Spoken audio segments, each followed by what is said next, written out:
اور میرے نبی پاک صلی اللہ علیہ وسلم نے فرمایا جو قرآن پڑھتے ہوئے اٹکتا ہے اللہ اسے ڈبل ثواب عطا فرماتا ہے۔ فرمایا جو زبانی پڑھے سنگل ثواب، جو دیکھ کے پڑھے اسے ڈبل ثواب۔ حضور کیوں؟ فرمایا اس لیے کہ میرا قرآن دیکھنے پہ بھی اللہ ثواب عطا فرماتا ہے، قرآن دیکھنے پہ بھی اللہ ثواب دیتا ہے، دیکھنے کا بھی ثواب ہے۔ رمضان شریف میں قرآن پاک پڑھے، کھول کے پڑھے۔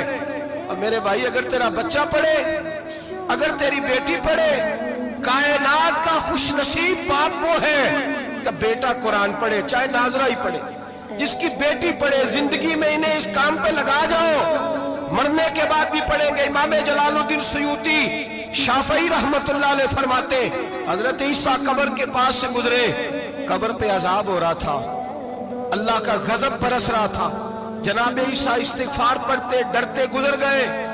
تھوڑی دیر کے بعد، چند گھنٹوں کے بعد گزرے تو اسی قبر پہ پھول کھلے ہوئے تھے، رحمت برس رہی تھی۔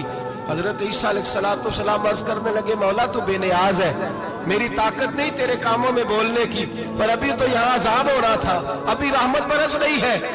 جناب عیسیٰ کہتے ہیں آواز خدا بندی آئی، عیسیٰ بندہ بڑا گناہگار تھا، پاپی تھا، مجرم تھا، خطا کار تھا، لیکن جب اس کا انتقال ہوا، اس کی بیوی حاملہ تھی، اس کے پیٹ میں بچہ تھا، بچہ اس کے انتقال کے بعد پیدا ہوا، آج وہ 4.5 سال کا ہوا ہے، مکتب میں گیا ہے، مدرسہ میں گیا ہے، استاد نے بسم اللہ شریف پڑھائی ہے، فرمایا اس نے توتلی زبان سے کہا ہے بسم اللہ الرحمن الرحیم، کہا عیسیٰ مجھے بتلا اس زمین پر وہ معصوم جسے ابھی رحمان اور رحیم کہنا نہیں آتا، وہ توتلی زبان سے مجھے رحمان اور رحیم کہے اور میں اسی زمین پہ اس کے باپ کو عذاب دوں؟ فرمایا اس نے ایک بار رحمان اور رحیم کہا ہے، میں نے اس کی باپ کی قبر کو نور سے معمور فرما دیا ہے، نور سے بھر دی ہے قبر، برکت سے بھر دی ہے۔